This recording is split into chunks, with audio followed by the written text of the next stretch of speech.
Mga Pinoy nga gusto mo trabaho abroad, adunay maayong balita si Pinoy Care Visa Center Chief Officer Ninya Mabati.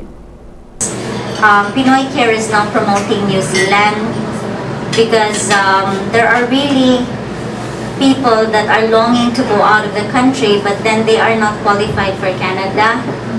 So we have the best alternative choice, which is New Zealand. Now the good thing about New Zealand is that they don't require a work experience as long as you have a bachelor's degree. Now the pathway to go to Canada is immigrant visa. But the difference between Canada and New Zealand, they have a different immigration guideline. They have a different procedure. They have a different pathway because in New Zealand, you have to enter first as a student before you can become an immigrant.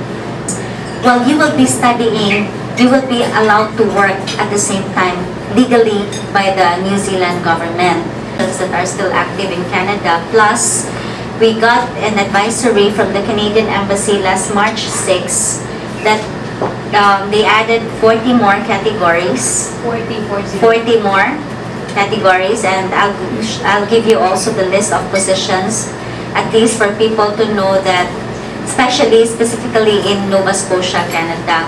And this time, the requirements are not as difficult compared to the top 24 categories under the Federal Skilled Occupation.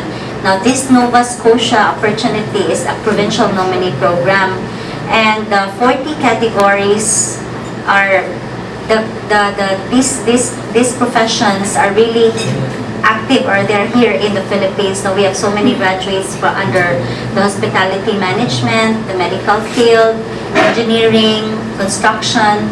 So it's another opportunity for the Filipinos to grab.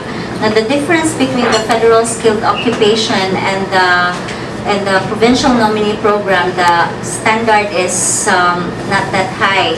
So they only want a bachelor's degree, but you should have a 2 years work experience